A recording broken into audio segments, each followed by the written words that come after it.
This is Wednesday, and you know what that means. AEWTF. What does that mean? And how many people on the roster do the Destroyer? Yeah, I mean, somebody's got to put over the PWG library. I just think that people got fooled by the blood and girls bleeding. Oh, man, those guys are awesome.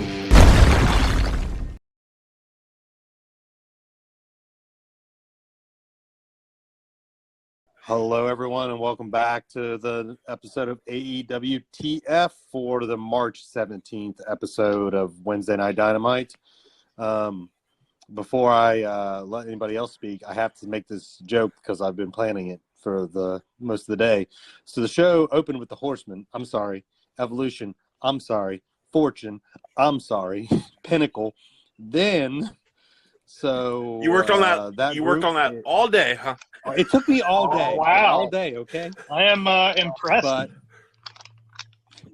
But Fortune, I thought was the best one because who remembers that one? I have no idea. I have no idea what you're. Makes the most sense. The shocker sign Fortune was the group in TNA that was like when AJ cosplayed for a little while. Oh, yeah, with AJ. Gotcha. Okay.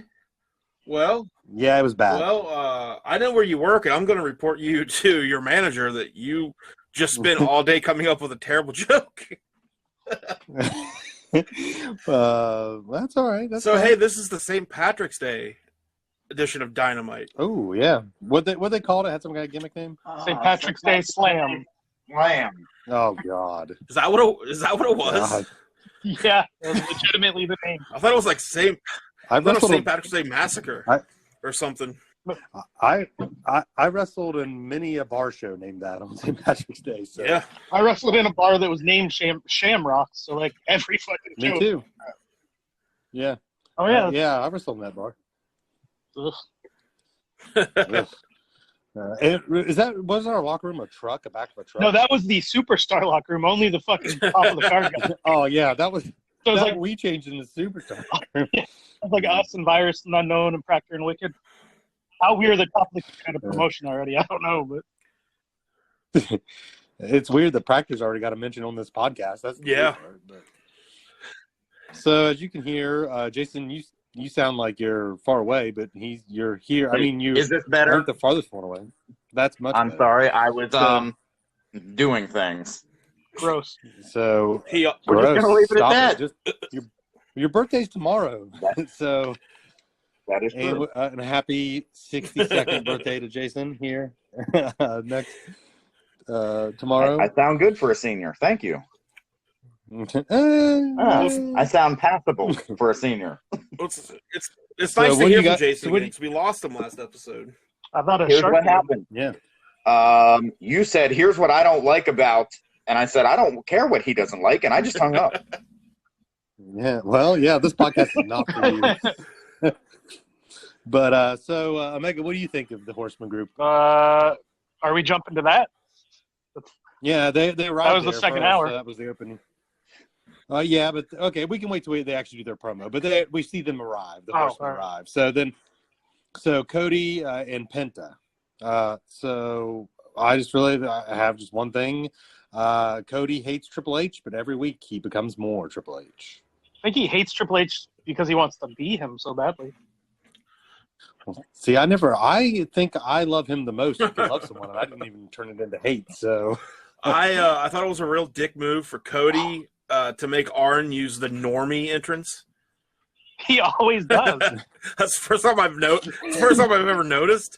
Like, why isn't Arn allowed to come out with you in the cool entrance? No, this is for wrestling royalty. This is for the game. I mean, the nightmare, whatever my name is. Yeah. I didn't like I did not like it. Cody didn't get the no thigh slapping memo thing because he was doing it hardcore for some moments, like very blatant. Maybe it's a WWE. Maybe that's what WWE's doing. They're like, we're going to make this really big joke that we're not allowing leg slap and just watch the other guys do it blatantly because they have to. Well, they're the alternative. Put something in our face, right? Yeah, they're the alternative. So there's double leg slap. Well, now I kind of want to go back and watch some other Cody matches because has he always done that, or was this just Cody? He's always done it. He's always done it. Okay. I thought maybe this was just Cody just being like, yeah, hey, guys, see? Come here. You can leg slap all you want. Jason? So here's my issue with it. And yes, I think that the Cody Triple H argument has been there for a while, but he's just and I don't remember who said it. It could have even been one of you guys on here previously, but said he thinks that he is Triple H in his head, but he's really just Jeff Jarrett. Oh.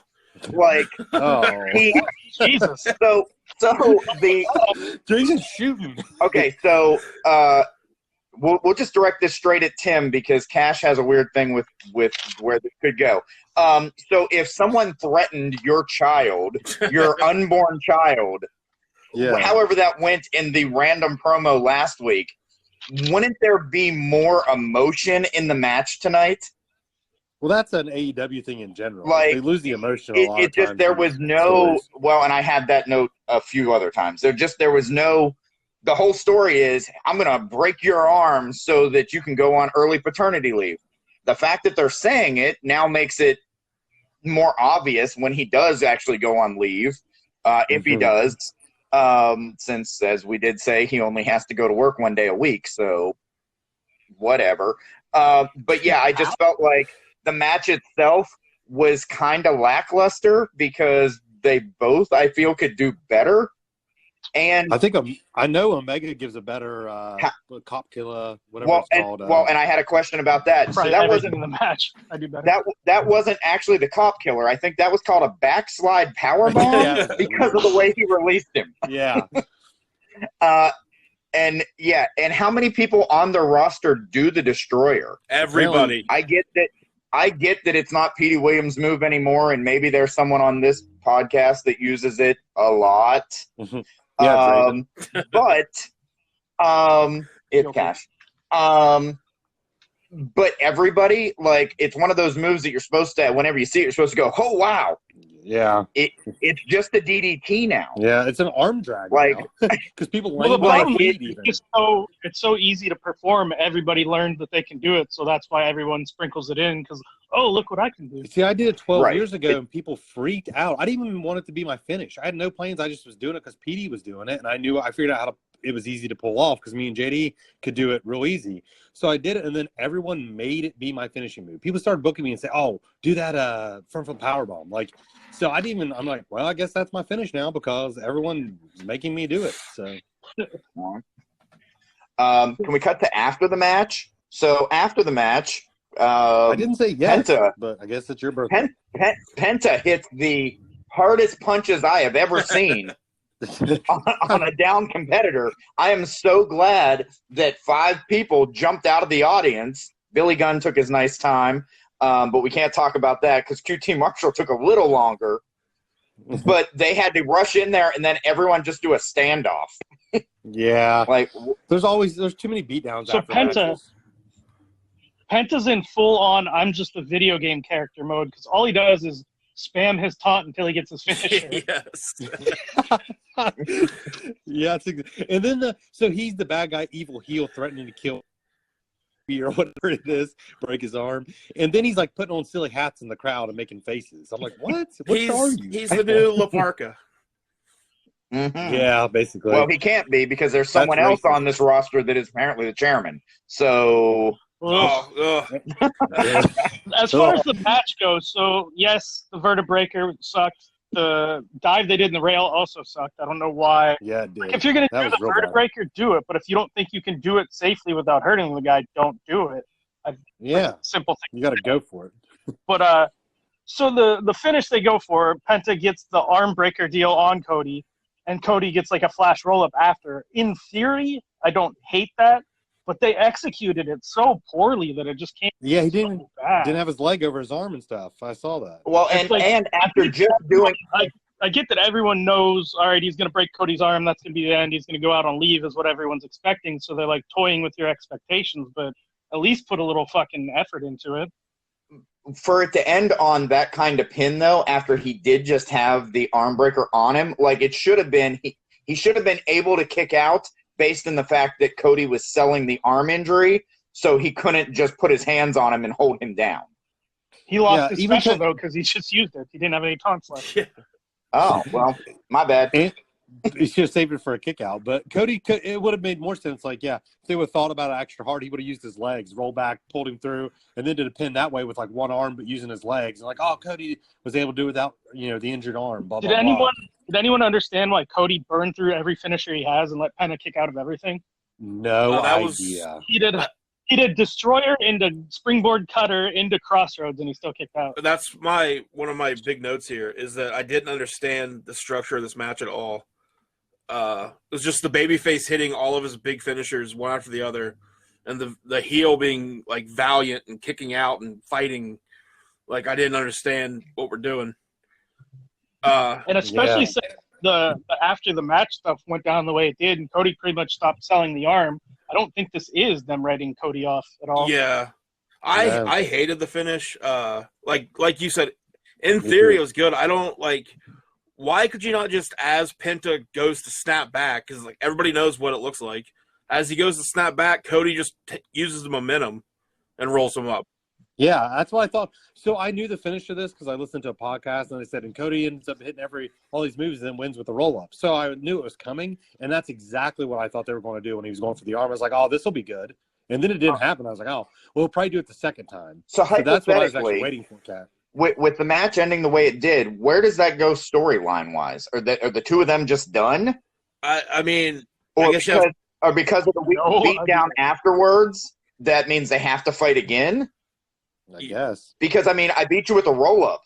So, in a not very hard-fought contested match. So, why would I give you another shot? I mean, I guess, you got the Cody did hit him with everything, and it took, like a flash roll-up. Like, I don't know if they just fucked up the execution of it, but I don't like, it paired with the last episode when Cody just no-sold the powerbomb from Shaq. Like I'm not a big fan of Cody just deciding I'm not fucking selling. Like, he's supposed to be the traditional wrestler guy. Right. Babyface comeback, And he's just like, nah, fuck it, I'm not selling anymore. And like Draven said, in the post-match, like, I guess if you have tape on your shoulder, that's 100% the cure. No worries. Lucha Underground treated that arm breaker as so realistic and like super murder death. Yeah. And here it's just kind of like he took an arm ringer. Yeah, it's like it's like Pete Dunne's finger break thing. It's like he breaks your fingers and then within seconds you're like, oh, I'm good. That's how broken fingers work. Yeah, he's punching them with them. I mean, I do often no-sell broken fingers in matches and don't let people know. That's when you're not. Yeah, that's when it's not a big flashy like, hey, look at me, I'm about to break your fingers. It's I legit broke my goddamn finger. Now I gotta pretend I didn't. True. Does anyone give a shit about the Nightmare Family? Nope. Like, well, I don't. I love Cody's work, but not a single other one of those Nightmare Family guys does anything for me. I feel like they should be a strictly AEW Dark group. Like, we don't need them on Dynamite. We don't need their like weird drama and infighting. No one gives a shit. Wow. All right. So I agree. Next, we have a weird Bucks promo where they do the thing where a guy saying, "You guys are losing it. You're not as good as you used to be." I hated this fucking segment. My note just says awkward. Yeah, I put weird Bucks promo. That's what I titled this. Well, I have weird but good. But the only thing that I thought was good is that I thought it was good that they had Don Callis come clean that he was faking having a bruised eye from them the last time around. I don't know if you guys were watching that. Yeah, I didn't see that. No, I didn't know what he was referencing. Month and a half ago, they had a camera follow them to like dude's house. And him and Kenny Omega had like a naked oil painting together. But they made the camera guy leave the room and put the camera down. And Don Callis like made it look like the Young Bucks beat the shit out of him and showed up on Dynamite with a bruised eye and shit, making it seem like super kick. Oh, to kind of like to fuck with Kenny Omega or okay. Yeah, exactly. Yeah, I just why did we like last week the Young Bucks buried Jericho by saying he would just be the opener on NXT. So they buried their own or 2 weeks ago, whenever that was. So they buried their own company, and now their tag belts are getting buried by Don Callis. Yeah, like they're the goddamn tag team champions. What do you mean? Like they're nothing anymore? They're the elite because they're the tag champs. Right, but, and not to mention. But again, hold on a second. Hold on. Go ahead. He is a heel. Yeah. Though. Like he's a heel talking shit. You're not supposed to believe heels. He's just full of shit. But aren't heels supposed to speak the truth? Like usually when a guy's lost a step and you do that whole gimmick, that's the whole thing is he actually has. But lost I think a step. These guys just not necessarily. everybody. You could just be getting in his head or trying to make him look bad for other people. I think that'd work better if the Young Bucks for the past few months haven't been so aimless. Because if I don't even know, are they heel? Are they face? Who do they like? Who do they not like? Now they're faces. It's weird because they were teasing, are they part of this Kenny Omega group for like a few weeks, and then they just dropped it completely and did the build for the pay-per-view with Omega and Mox doing the barbed wire match, and Young Bucks weren't part of it at all. But now it seems like they're picking it back up as if they didn't just take 2 months off from. Yeah, I have that later in my notes where I do wonder if they didn't mean to start that a couple months ago. If they were like, shit, we shouldn't have done that. So they just kind of ignored it. They're like, we're just going to bring it back tonight. But yeah, I just feel like the Bucks are always come across as just assholes to me. I've never liked them. I've never been a fan of the Young Bucks. I wasn't a fan of them in person. Wow. I just when Don Callis and a heel's burying them, I'm just like, all right, I don't feel sorry for him. Fuck those guys. Well, as a typical viewer that's supposed to like them. Yeah.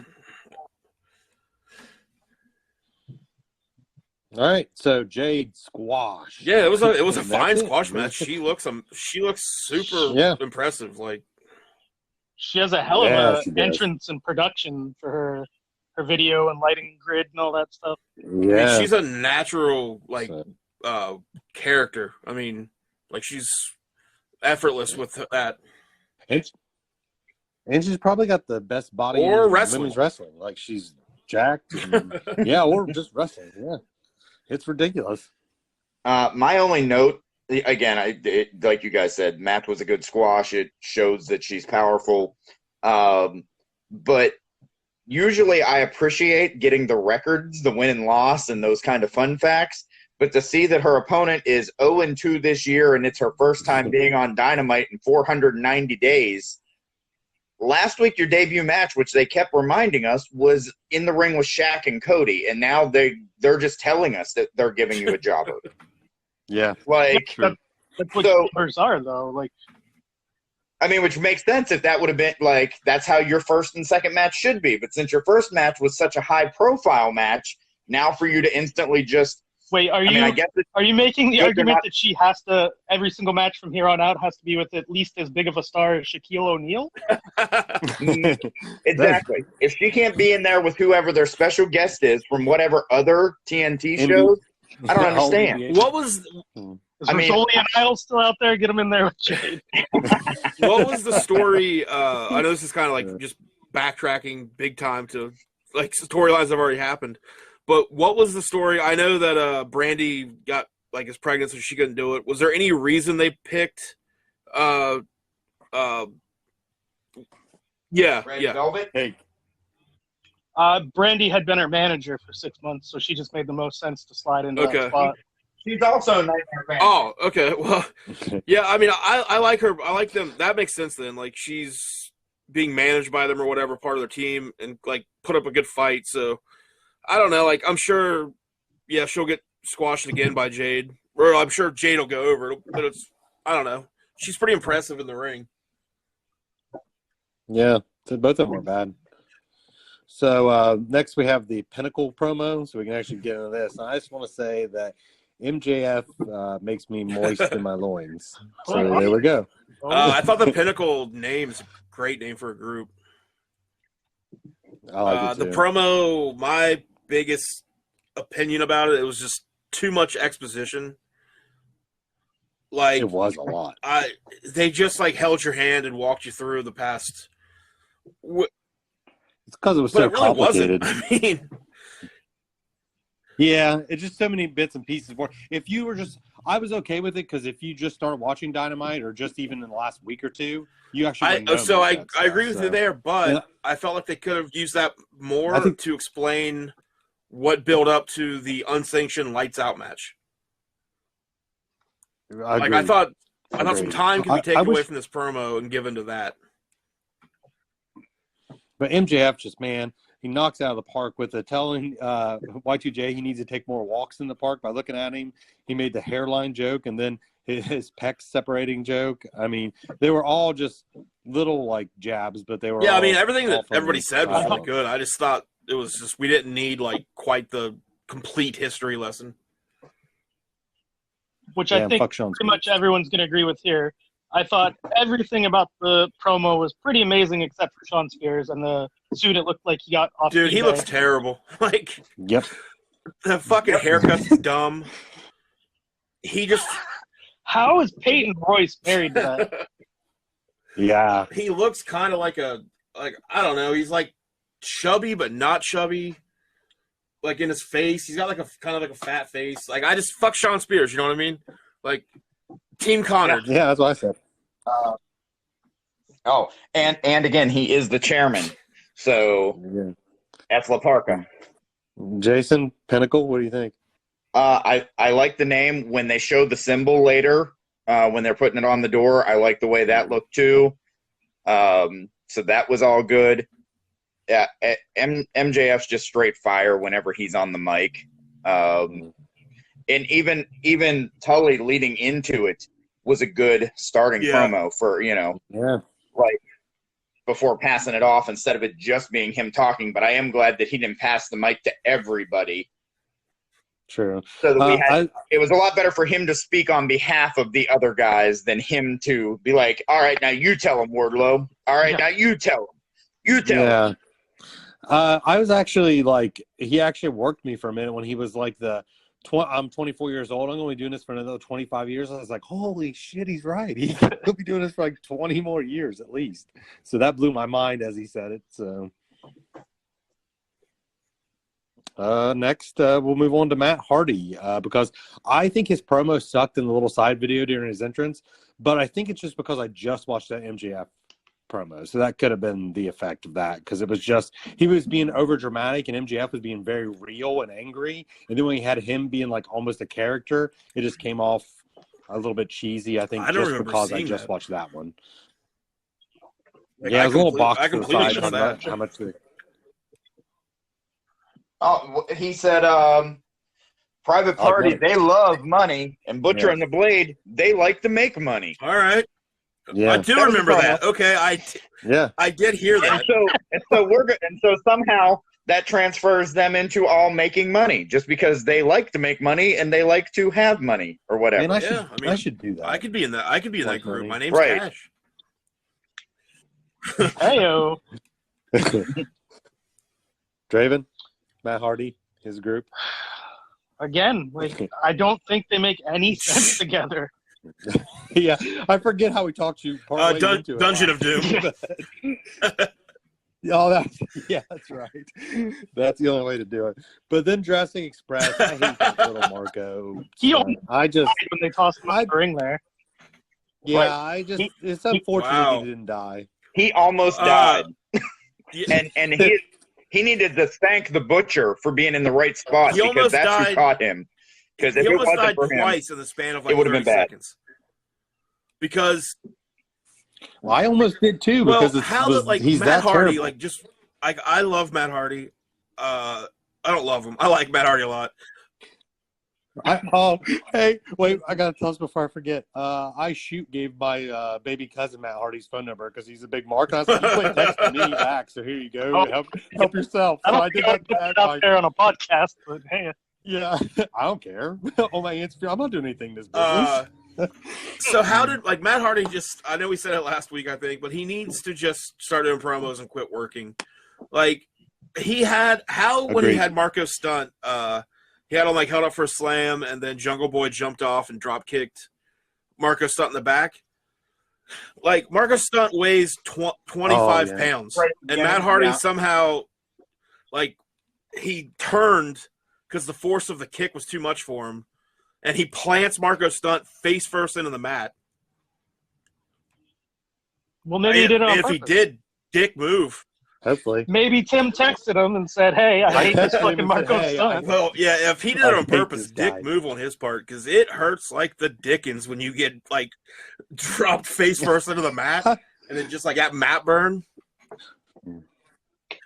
First of all, old timey cash. just No one did. says that anymore. Yeah, like Jason said though, the Butcher saved Marco Stunt's life on that toss from Bear Country. Yeah. I really do like how they are getting into the Bear Country against Jurassic Park and how they did it during this match. Jurassic Express. I always say Park. Jurassic Park better. They just did like a really good job of having like little moments throughout the match to show. But then Jim Ross, I'm hoping this becomes like a weekly thing for Jim Ross, because I think last week I had a random thing that he said, and this week, while it's showing Bear Country and Jurassic Express kind of having like a little like, hey, what the fuck, guys? Jim Ross goes, I know what you're going to say. It's as if we have two different teams tagging. Yeah, Jim. That's Yeah. on both sides of the ring. We have two different teams tagging. That's the entire setup of this thing. So I really hope he says random shit every week from now on. Have you ever seen that SNL skit where Yes. they do the old women's sports and they have two dudes do it's the amazing. classic ESPN Classic? And the one guy, he'll be like, what do you think she's thinking there? And he'll just like, well, she's at the Olympics, and it's just really random. Yeah, and they're always sponsored by a feminine hygiene product. Right. Yeah. Abigail. When there you're was bad, one point where there was one point in the match where Tony Schiavone had to be really careful not to say glory hole. I don't know if anyone picked up on that. He was saying he said something about like the tag teams, like somebody going for the glory, and then Jim Ross said like glory something. I'm about to mute myself. And Tony Schiavone jumps back in really, really quick, and he starts going, "Yeah, glory hog." Glory That's hog. exactly what he. It was amazing. He wanted to say glory hole so bad. I'm just here to report what the commentators are saying. I guess the only real note I have here about this one, I do think Private Party are better as heels than they are as faces. And this is tangentially related here. Did you guys know that this week's Dark had a match of Luchasaurus that was so bad they took it offline to take botches out of it? I just read that today, yeah. Oh, wow. He was that Caesar Bonani guy that hurt Cody Rhodes, and they legit just did like repeating the same spot 3 times in a row where they're trying to do some rope running stuff and stop. And they would just like stare at each other, I guess. Yeah, it was like bounce, duck a line, kick was supposed to be the spot, but they botched it like 3 times in a row. Then they had to cut out Jack Evans, his whole match, I guess. Because he's so out of shape now? No, he did a Phoenix Splash or whatever, and he landed, I forget who he hit with it, but he landed like pretty awkwardly on their arm or something, but they ended up cutting the whole match. Like they're pretty pissed off at him for being reckless. Oh, I didn't even How's he going to... Yeah, I mean, think it was a Phoenix Splash. Whatever he was doing, I was like, well, couldn't the other guy just like not let that happen? Like just do his part to stay safe? Yeah. I mean, if he double kneed him in the face or something, then that's on Jack Evans. But if his arm got caught by a knee, then put your arm in. Yeah. Man. I mean, that's you where your arms are. Well, I mean, you didn't see it. Maybe he landed 3 feet further away than he should have, and his knees were. That could be. Yeah, knee on like the opposite arm. On the other side or he's reportedly picked up backstage heat. Oh, he busted open number 10. So yeah, he ended up he did a Phoenix Splash where he ended up catching number 10 in the face with an elbow. So he hit him with but still, like that shit happened. Oh, they didn't off of there. That's they said that the That was from before. They're saying this is the second time he's done. I got you. It says the Observer, they had to take the AEW Dark episode down to edit it where Brody Lee Jr., I guess, got in the match and did like a fist bump to number 10, but he was pouring blood. And they were like, hey, let's maybe not have like the kid in there with like some dude pouring blood out of his body. But yeah, I mean, I don't know why Jack Evans would have heat for that. Like, that shit happens.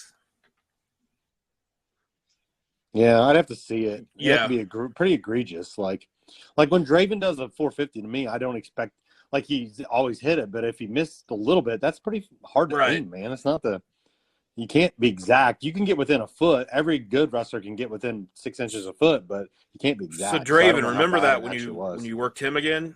He's totally, if you bust him open on purpose, he's going to think it was an accident.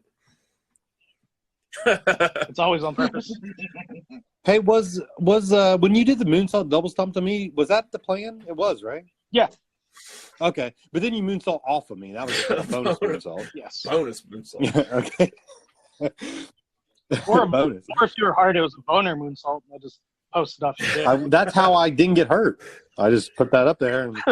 Yeah, that's why you never get hurt on spots. You always get that boner in the way. Yourself. Yeah, that's how you got that spring. How do you think you got that spring? How do you guys think I got the lazy eye? You shouldn't have been staring at it so much.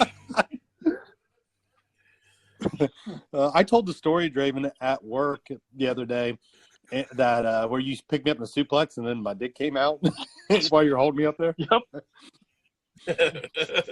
And then he was never the same. But, so next, speaking of dicks, Christian, he's not a dick, but I need a transition. So Christian does a promo, just the most okay promo ever, I thought. You skipped the Kingston Moxley promo. Oh, yeah. It's hard to keep track because we are on promo number 6, match number 2. I don't have any notes on Kingston Moxley, so Jason, go. Kingston quoted all kinds of 90s rappers. Moxley stood in the background looking really amped up. All right. Some of the verbiage they used would probably be pretty cheesy if you just read it on a piece of paper, but because they're both such good promo guys, it came off authentic as fuck. Yeah, they're great. I like the promo because you could they legitimately started before they knew they were live. I think because also if I'm Christian and they say, "Hey, we got you on right after the Mox," and no, you do not. I say, "No, you don't. No, we're going to put about 3 things between that." To Jason's point here, I did the tally again for matches versus promos. This week there's 6 matches and 11 promos. Man.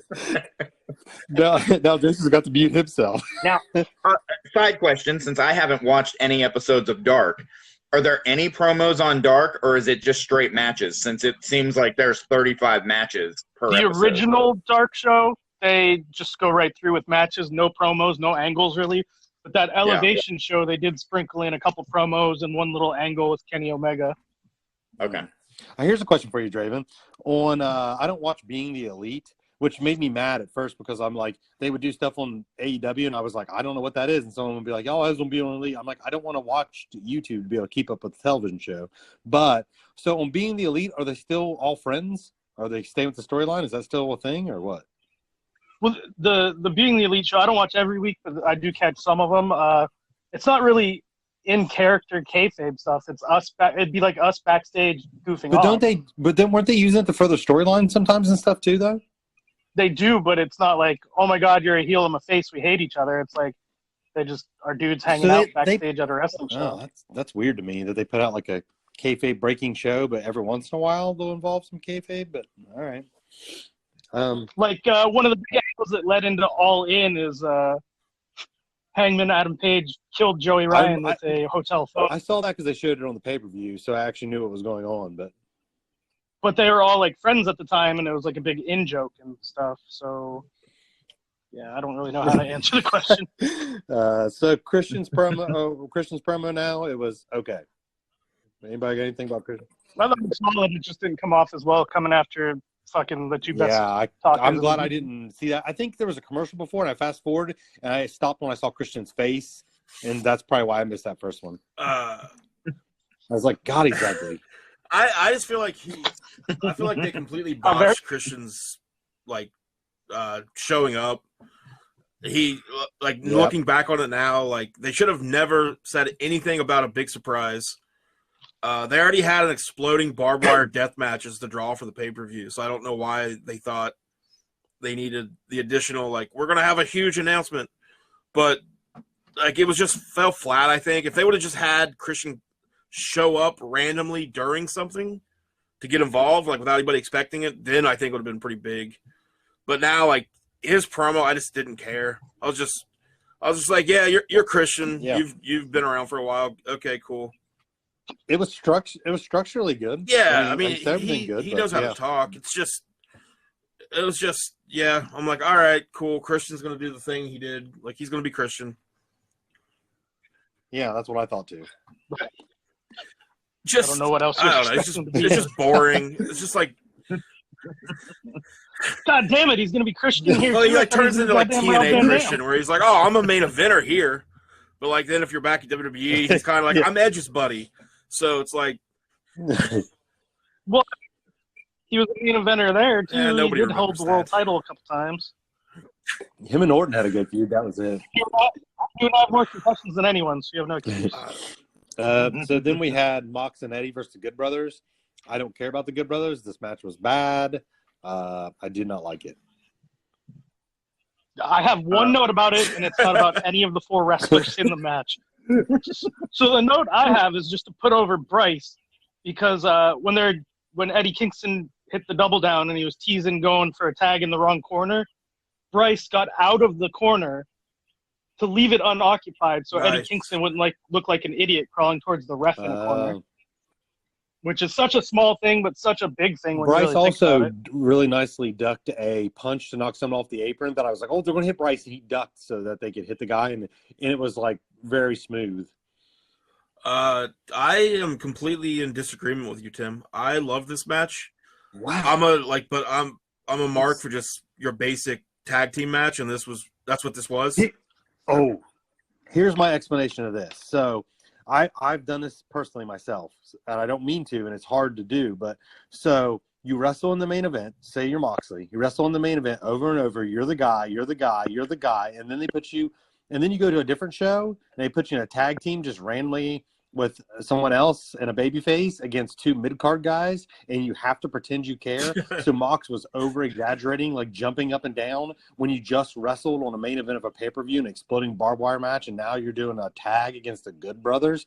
I just felt like he was this was his job today, and he tried to do the job the best he could, but he didn't want to be there. That's the way it looked to me. I could be completely wrong. I could be putting my feelings on Moxley, but that's what it looked like to me. I can kind of, yeah. I mean, I do distinctly remember like the one time when he was like on the apron shaking his fist and like made some weird face. Yes. I don't know. I felt like this was a very old school traditional tag match. They jump Eddie Kingston right from the entrance. So like then he's like the baby face constantly fighting from underneath. Let me ask you this. Last week we went over how they had to go through dudes in the entrance tunnel to get the dude, but like, shouldn't Moxley be standing right next to Kingston? What took him so long to get out there? I feel like the entrances, like AEW has weird portals. Like people just come out of like all kinds of different places. Like, because Mox always comes out from like up in the. But why would that's true? Why wouldn't Kingston be with him there? Right. So. Exactly. Hey, but I'll meet you out there. I'm going to go do my entrance thing. It's the same as Cody and Arn. Like Moxley's like, I love you, Eddie, but you got to use the normal entrance. You're not. You're not getting the special treatment.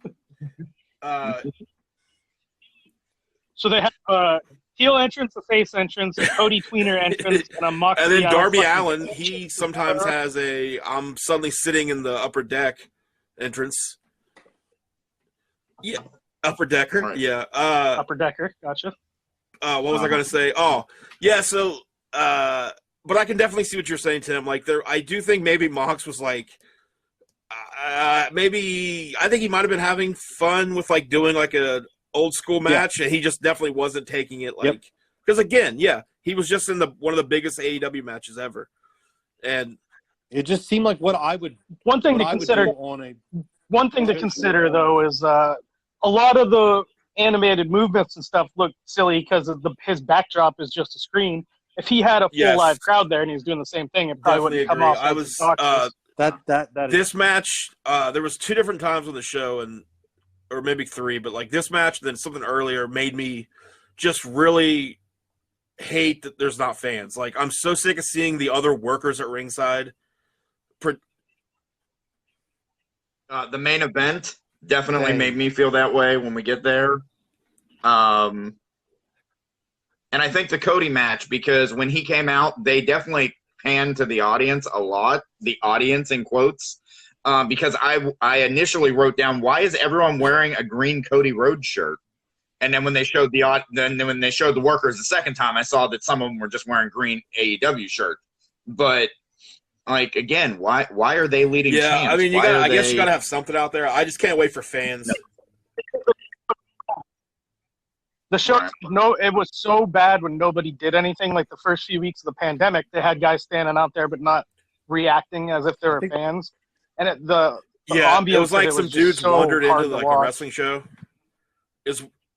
I think they went too far now. When you have dudes that I can clearly recognize, I mean, the main event's what I'm talking about too, but it gets really silly, like making silly expressions and stuff they don't do ever, except for when they're watching this. Right. So their taping schedule, they do the 1 week live on Wednesday, then they do the next week's on Thursday the next day. So like this episode was taped in front of just those workers in the front row. Oh, wow. I didn't realize. Okay. So there was actually no people, but there was last week. Oh, yeah. Okay. I thought they were legit live every week. No, they've been taped every other week for like 6 months. That's crazy. They've like stopped spoilers from coming out.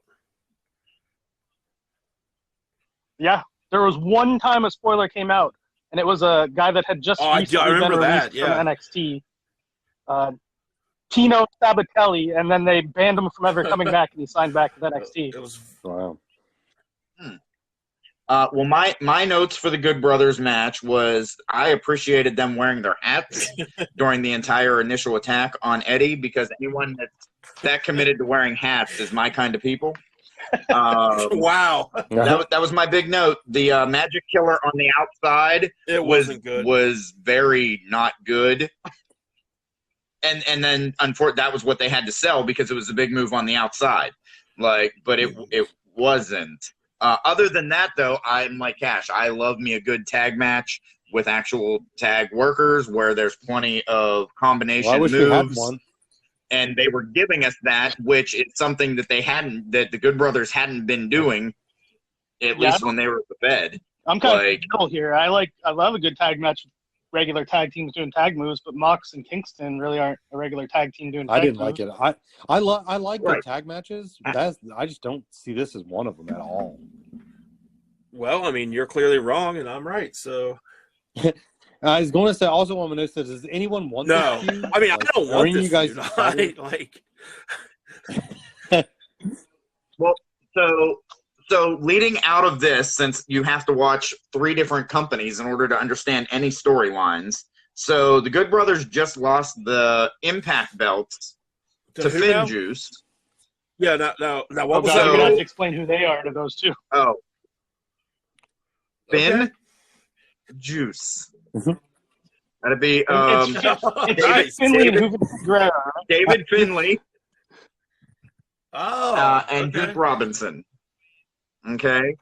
Who, when the Good Brothers would have been in Japan the first time, would have been basically like, not necessarily their young boys, but like with the Young Lions, those kind of the up and comers.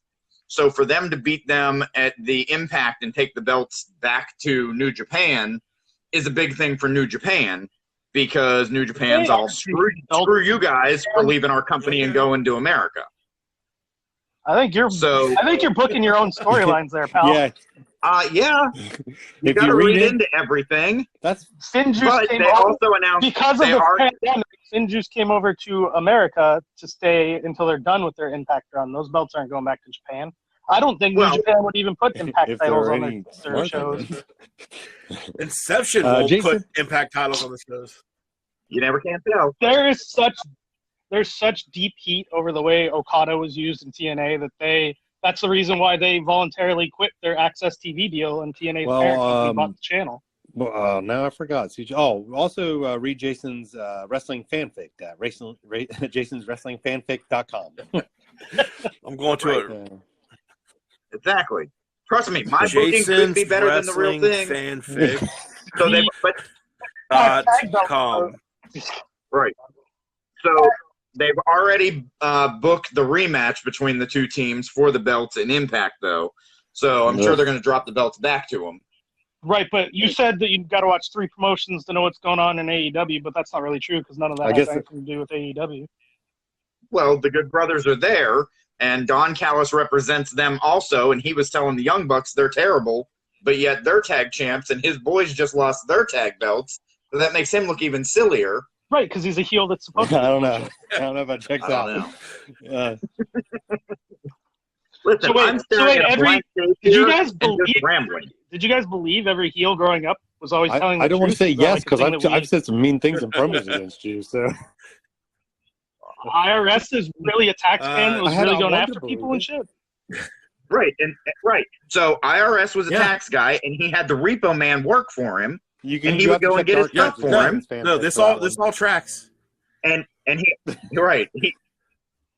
Duke the Dumpster Drosy also worked for him and would go through people's trash to try and find any kind of tax evasion. I can't plug your website anymore. It was a great business model, right? I think. Save some for next week.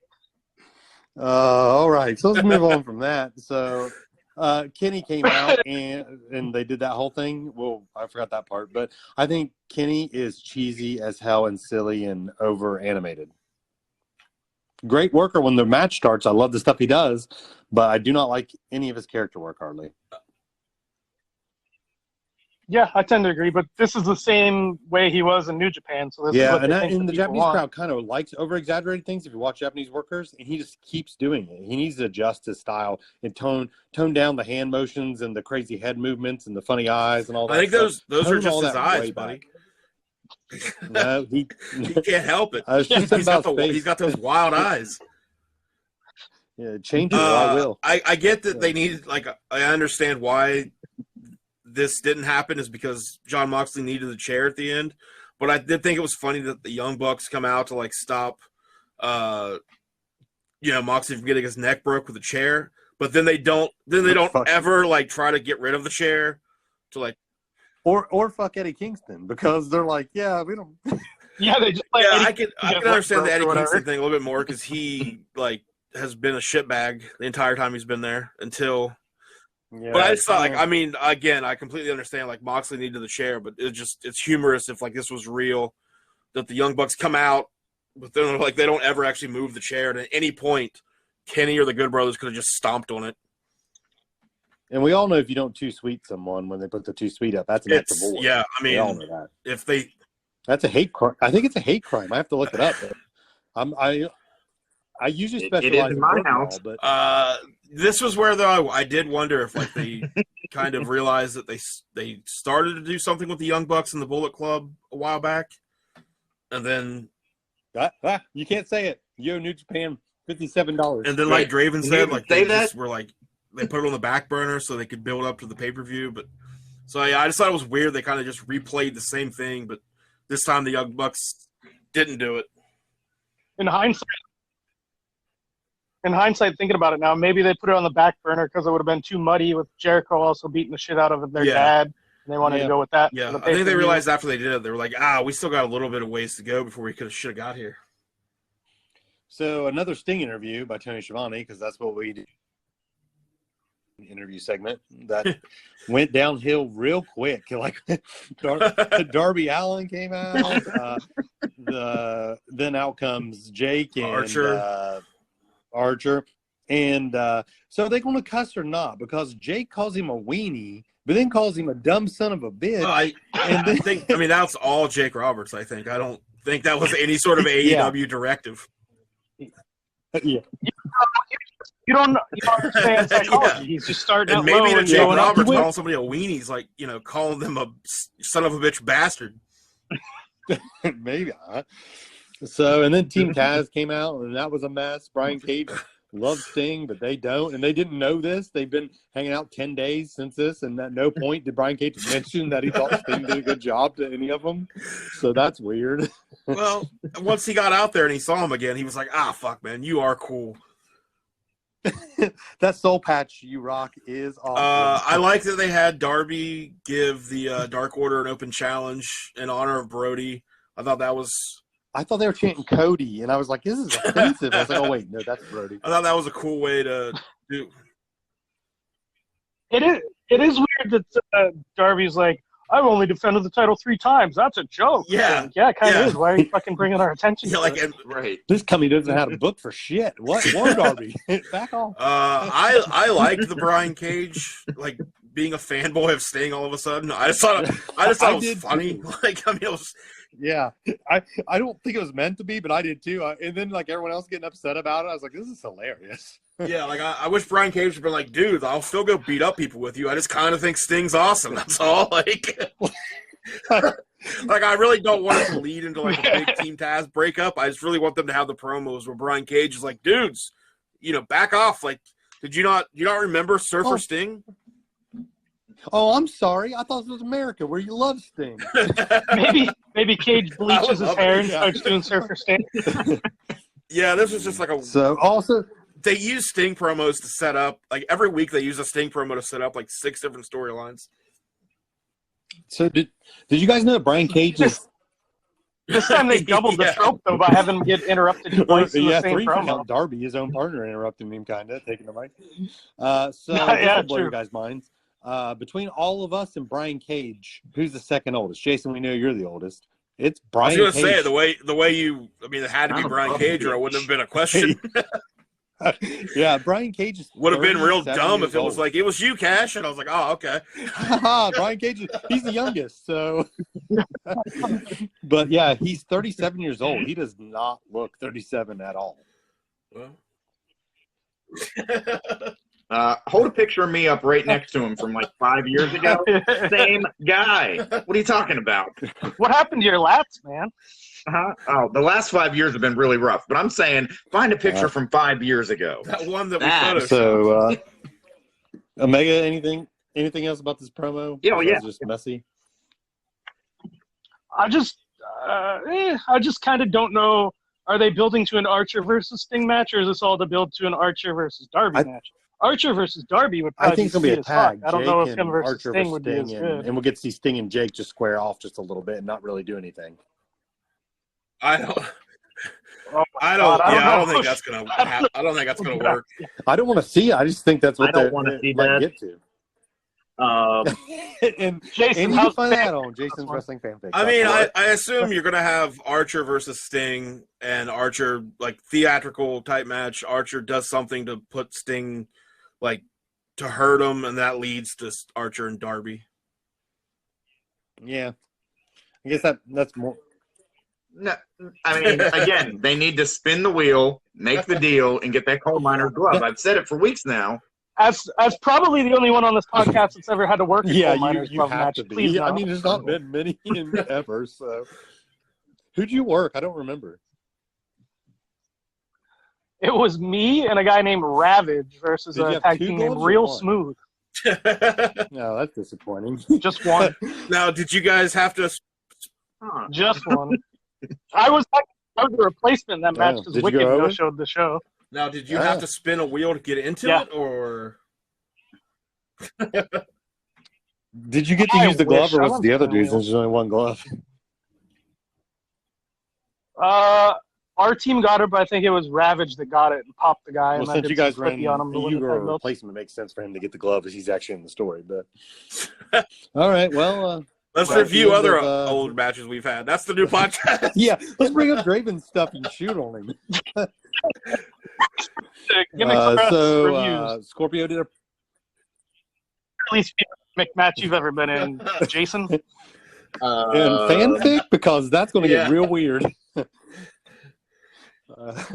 Scorpio Sky, or whatever, did a decent promo. I thought it was not bad. It was a pre-tape, so that helps. They probably got it just the way they want, but I thought it was okay. It kind of made me go, "Oh yeah, that guy's good." But I didn't see it, so I have no opinion on it.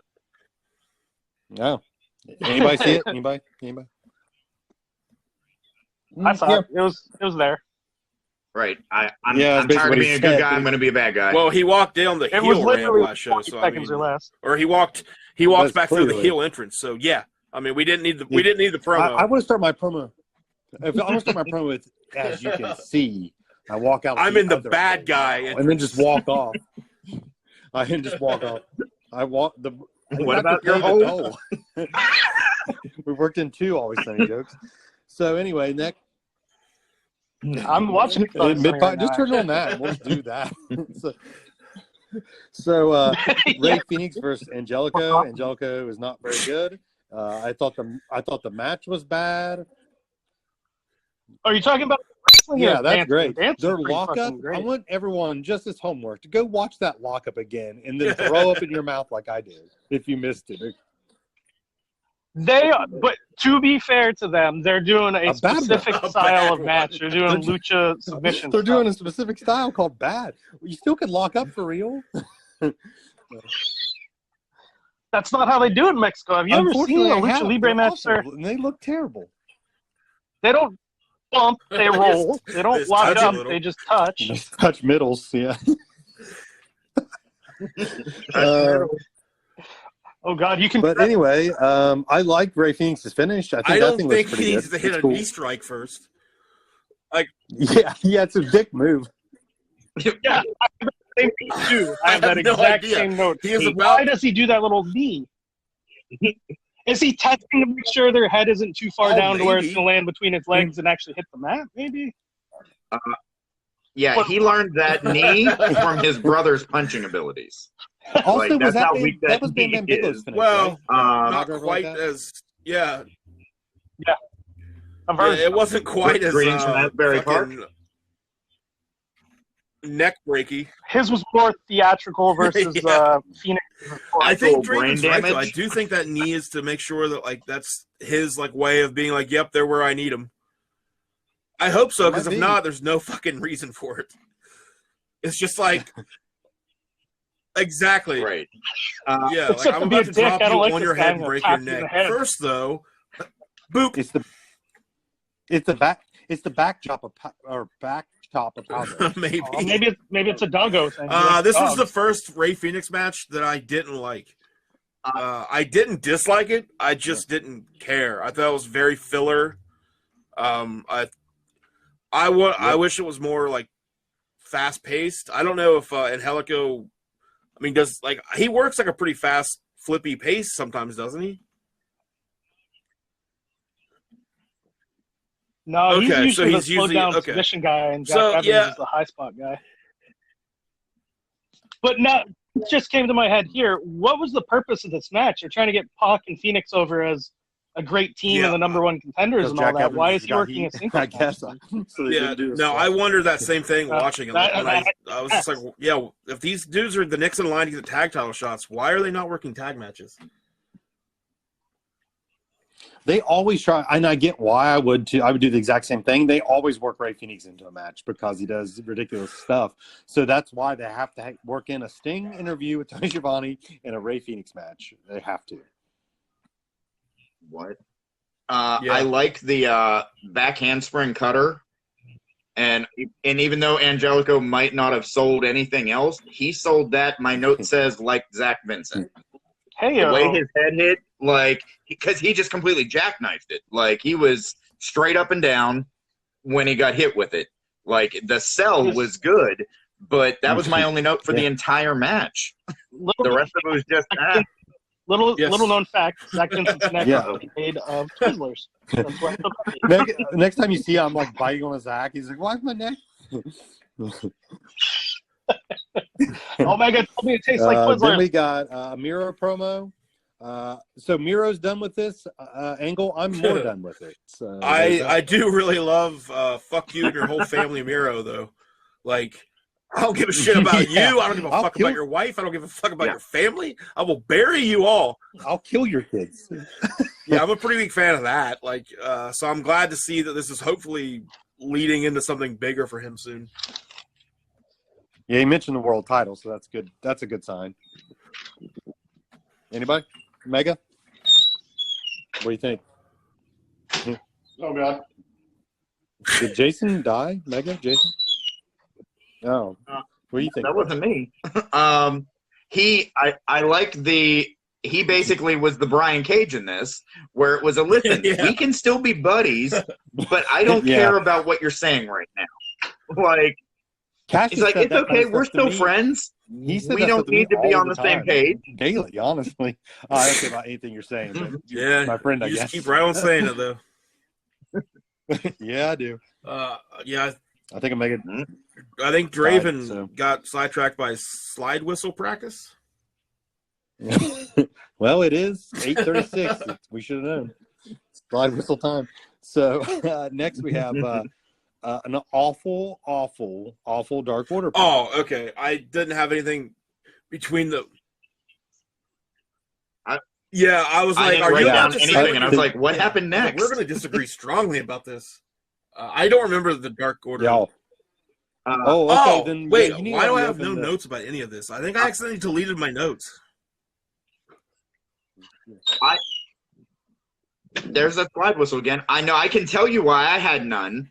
So this is the point when my 5-year-old decided she wanted to finish the show with me, so I'd be ready in time for the podcast. Oh, no. And she needed to know who everybody on the screen's name was. It took me the entire promo to explain to her. You just got to say like 2, 6, 7, was. 9, 12.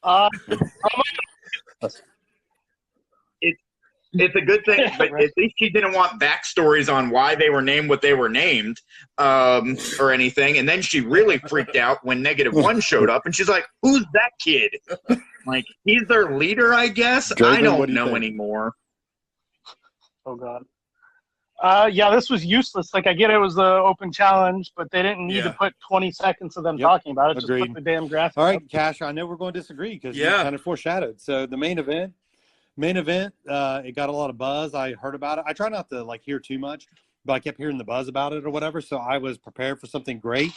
And I think the story was great. I think they failed in a bunch of places on the execution of it.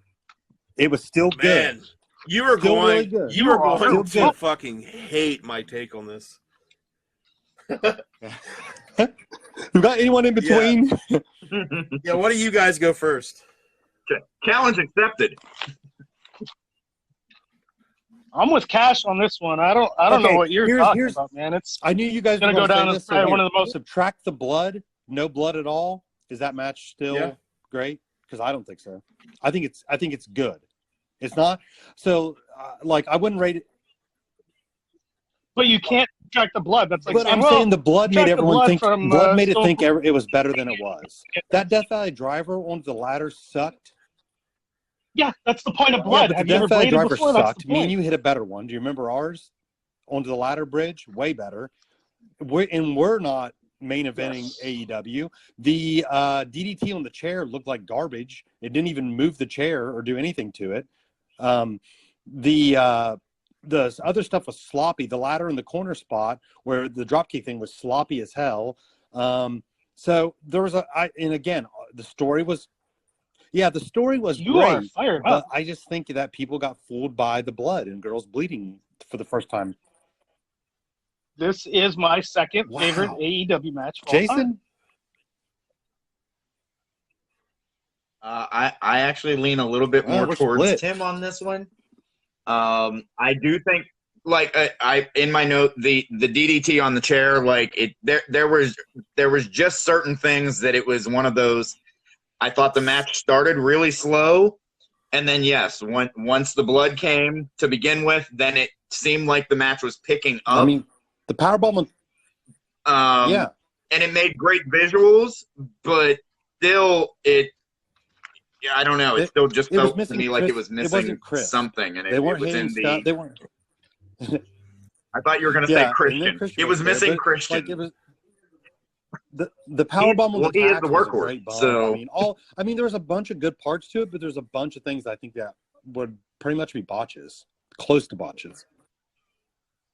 well, my other thought was we can agree that the AEW women's division is weaker than other It's climbing companies' divisions, right?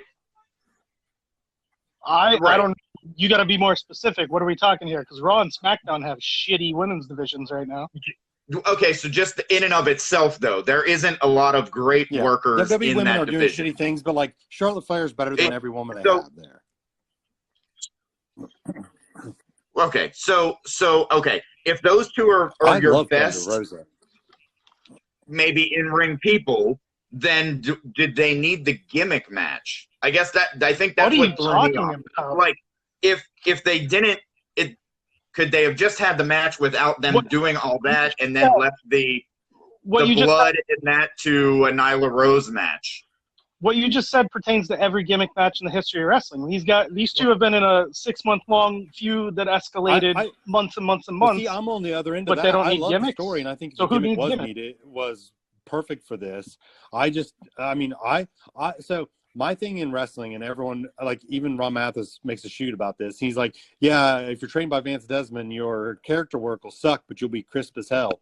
So like crispness is the most important thing to me, and there's just too many non-crisp things. Really, outside of the DVD, I don't remember the DDT, so I can't count that. The DVD on the ladder was a little too safe for what they sold it for. But other than that, I don't remember any major flaws. The Death Eye Driver wasn't great, but I think if we're gonna you can get nitpicky about a lot of I can definitely get nitpicky about a lot of matches. So I can't really because that shit happens a lot. So I hate to really hold that against them. Because I didn't think it was egregious enough that it Well, here's the problem, and it wasn't like something slipped or something. It's just that they chickened out a little bit, and that's the problem I have with it. Not that they if they would have fell and just whatever, I would have been better with it. Then she landed on her feet, and then I don't know if saying they chickened out is really accurate. I think Rosa giving it might have been too safe, but it had nothing to do with how she took it. I don't remember that at all. She set up a chair into a DDT on a chair standing up, and it didn't even move the chair, and she just kind of put her hand there and then sold like she died. Oh, I know why Tim's so fucking salty at this match. Britt took his oh, yeah, she does do my stomp. No, I'm fine with that. She sure did. She also did it wrong, though. She used her outside leg as the stomping that leg. seems silly. I used to have to stomp with my right foot, but I've got to the point where other people are facing wrong, and I just use my other foot, so I'm ambidextrous on that one. But yeah, I guess maybe some people can't. I had to get that way with my elbow drop too, the one laying by the ropes. I had to get ambidextrous with it because just if someone's laying the wrong way, and that would be my fault. But yeah, she must maybe only be able to stomp with her right foot or something. I don't know. So to the blood thing, I'm gonna finish what Draven started to say. If you took the blood out of Steve Austin versus Bret Hart, that match wouldn't have been that good. I think it still would have been a great match fundamentally. The story wouldn't have been as good. When was the What? Yeah, I mean the blood's the best part. Stone Cold from WrestleMania 13. Less than a year ago. The figure 4 stuff on the post where Austin, I thought the story they were going to tell was going to be a leg story, and it was going to be a really good one. And then the blood came, and the story completely changed. But the leg story and the brutality of how tight they were with everything is you actually believe those dudes do not like each other, and just it comes completely through even without the blood. Now, would it have been as epic the pass out with the blood? Absolutely not. The blood made the story. But the match itself would have been as good outside the blood. This one, I'm saying outside the blood, it wasn't as good. And it would have been, that match would have been 4 stars with no blood, became 5 with the blood. I think this one without the blood is 2, and with the blood is 3. Meltzer gave it 4 3/4 stars. Just I think you get. I think if you want to use a Meltzer rating on AEW, you have to take a 1 star off everything he says. So, my only complaint with this match is that there wasn't more of a. I was going to say blood. I was like, Jesus Christ, what kind of sicko are you? Like I said earlier, I wish they would have taken a little bit of time off of the Pinnacle promo and maybe cut out like 2 other promos and had like I know they had like that really quick little, here's why these two, look at these two jump each other. Yeah. But I wish they would have had an actual like that should have been promo longer. video. Yeah. Yeah, because I didn't know really why this match was happening. So I didn't know I didn't know the history, and I didn't feel like the commentary did a great job of explaining it. But that being said, without even knowing like the history and the story, I fucking love this. I thought it was good. Don't get me wrong. I'm not saying I just don't think it's 5 stars. I think I thought it was great, really and here's my take that you're going to fucking hate. I mean, you're going to hate this. It reminded me, here's the entire, like, once the blood kicked in and the match started picking up. Easy. Yeah, go ahead. Oh, shit, I know where this is going. Can I guess before you say it? Yep. Royal Rumble 2000, Cactus Jack. Okay, and that's it for today's episode. It reminded me of that. I see it too. To me, Tim is driving to your house to kill you right now. This match made. I agree with you 100%. What's your address again, Cash? This match made Britt Baker the way that match made Triple H.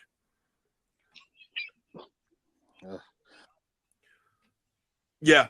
And the way that WrestleMania made Stone Cold. I almost agree with that. Again, I think the story was great. I think I don't think anyone's going to remember the little things like the.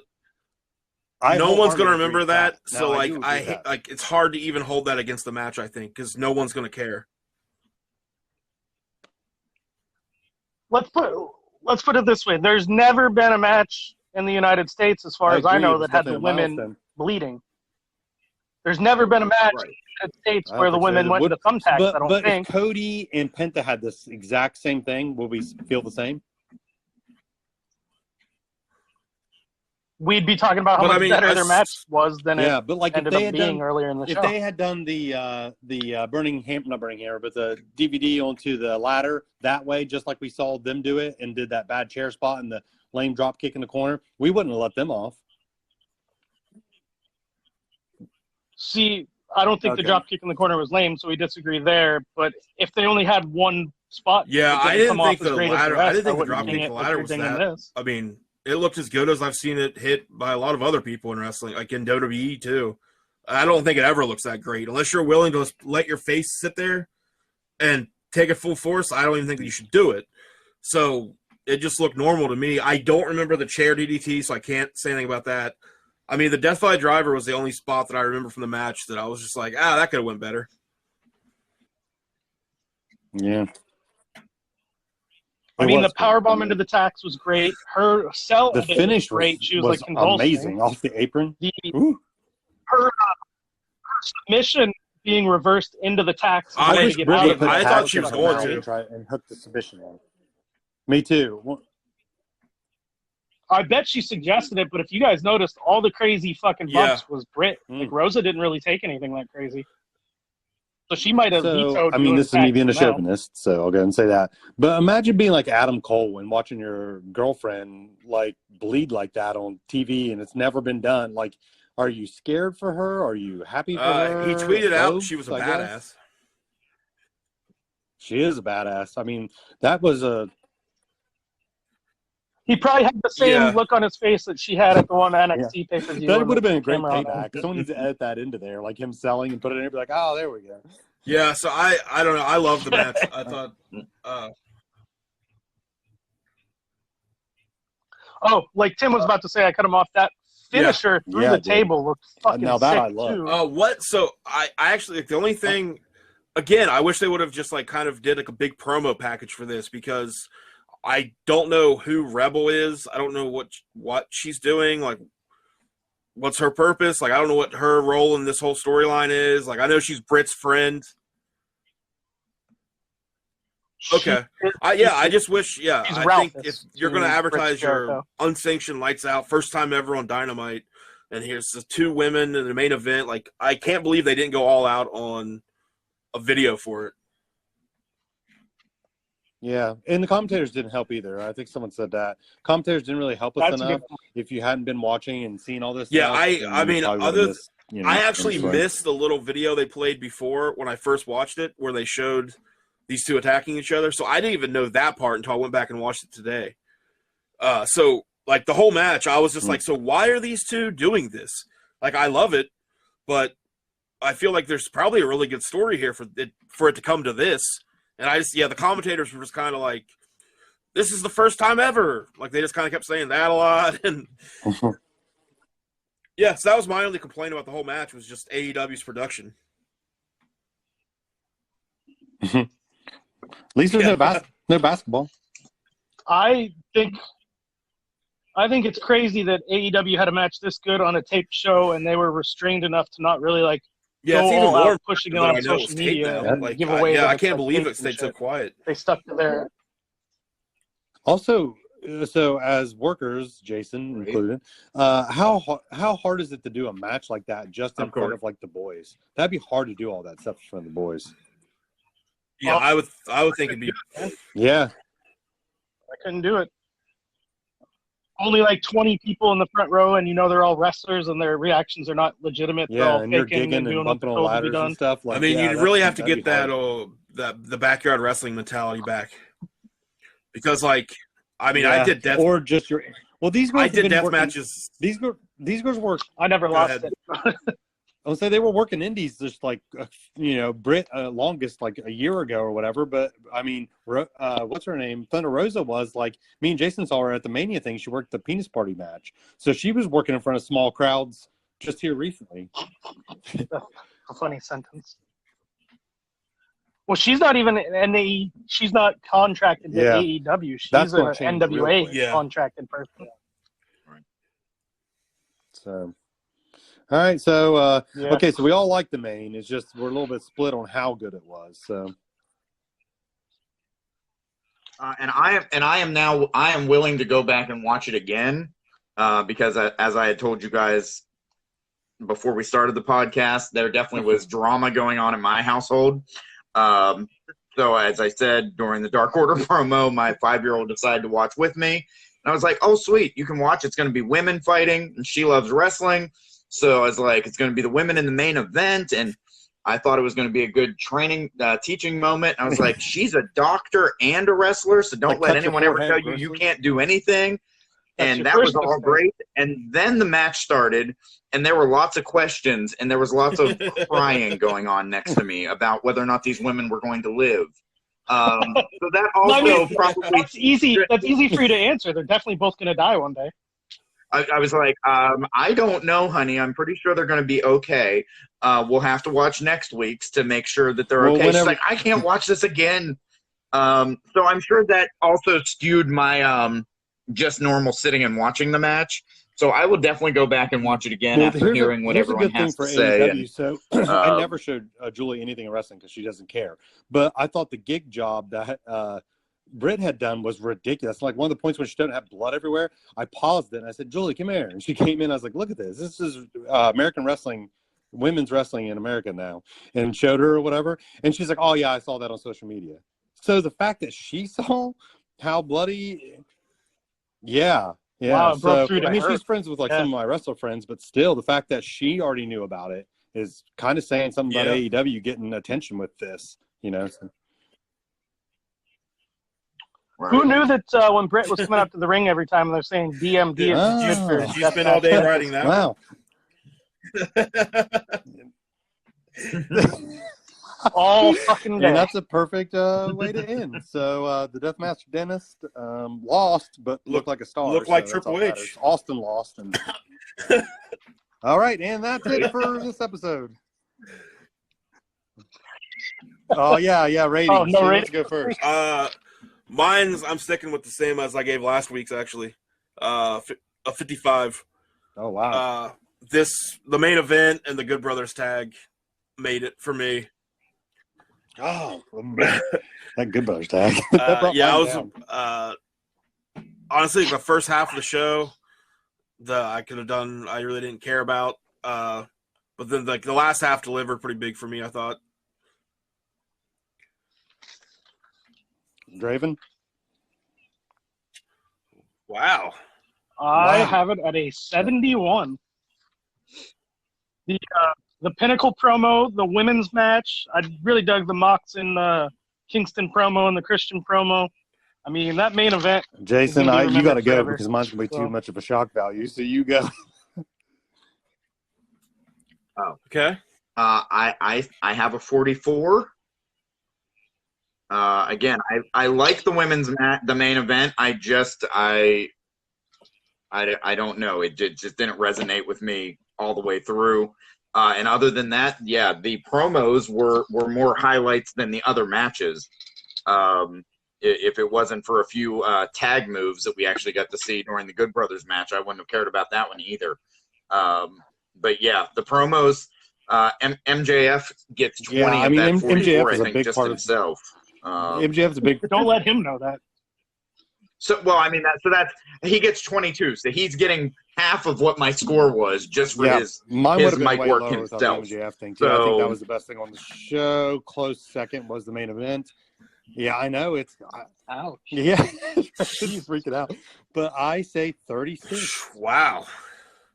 Is 71 the highest rating so far? I think so. I think so, yeah. Yeah, I had the Shaq episode. I almost think went 61. Originally, I was like around a 65, 70, and then I've like started to where I don't do the rating until the next day. So looking back on it, I dropped it back down to the same as last week. I give mine a in between two numbers now is what I do, like a high and a low, and I know it's in between there. And as we discuss it, I kind of go through in my mind which way I'm going on the scale. So I have between 25 and 40 on this was what I thought initially, and then as we went, I kind of decided 36. So. What would your average Raw rating be? Here's the thing with Raw that I think I like more than everybody else or cares more about is the technical things that are going on in the ring. All their bumps are just uniform, and everyone sends each other off the ropes properly, and the lockups are always good. I look at stupid stuff. So, but then like the story. So you would like rate a McDonald's chain higher than like a. Yes, I would, because McDonald's made way more money. If I had own one or the other, I'm taking McDonald's all day, every day.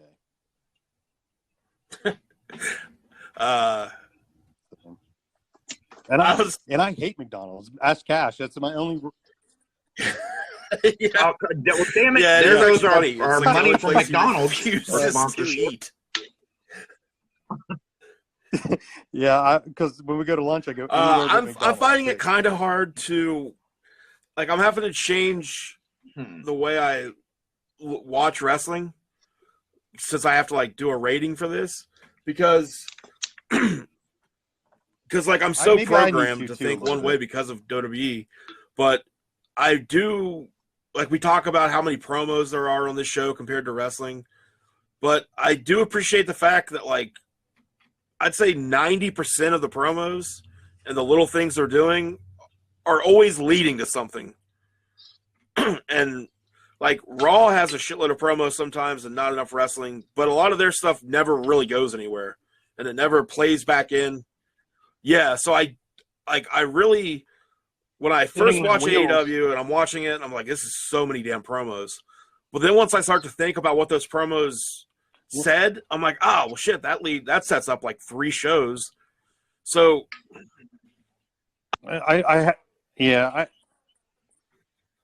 This is the way that I think you got to approach it, because this is how I approach it, and I think it really changed how I came into it.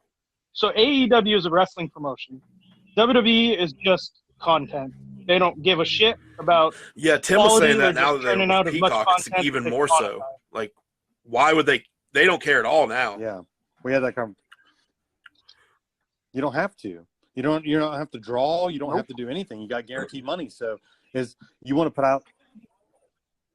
They've slowly, all their financial factors have become things they don't got to worry about anymore, to the point where they don't even have to worry about booking pay-per-views anymore because they have a guaranteed $2 billion Oh, I'm glad you said over the something next about 5 pay-per-views. years. So I was for listening pay-per-views. to Meltzer podcast or something, and they were talking about the money that AEW pay-per-view made. And then he's like, yeah, and WWE doesn't make that anymore. And Meltzer chimed in and said, actually, 25% of all the money a pay-per-view makes still comes from traditional pay-per-view money, which blew my mind that that many people still buy pay-per-views. Yeah, that's crazy. So even with the network being $10 a month for the last 7 years, there's Yeah. still old timers out there that just don't want That's to crazy. deal with it, and they buy it old school. So crazy. So I was going to say 60 this, but I don't know bucks if this Raw would be a good one. We should do one Raw just randomly as a comparison. I thought about the Raw with the WrestleMania, but Raw after please, WrestleMania God, is not fair because do that one's that. always, they put a lot of work into it. So Good. Well, I don't know. The last couple of years, they've stopped trying because they don't like they when kind of have the been fans weird last hijack couple. the show. They purposely how booked dare a a bad crowd fucking enjoy Raw something. after WrestleMania the last time they were in WWE front of a fucking crowd. hates that. Right? Listen, I don't like it when I've spent months and months getting my fanfic ready, so I know what the storylines need to be. And when CM Punk doesn't come out again, What we need to I will chant his name What we need to do until for he does Jason, show up. we got to go back and review Raw from 1994 so he can hit us with all that and then IRS. that's why he had his son to carry on the legacy, but then he became a weirdo. Deal. Yeah, we should do a Raw at some But then point. Papa Shango got a hold of him, and Just so we can compare and contrast, just so Omega can give a score of 10. I mean, so like my I'll do go-to it, but show I'm if definitely gonna if I burn some had to bridges pick on that one episode. wrestling show to watch every week, like gun to my head, I'd still go NXT. But AEW is definitely growing. Like I was not really much of a fan until we started watching, and I'm starting to kind of turn around on it now. And then like I would put SmackDown below AEW and then Raw at the bottom.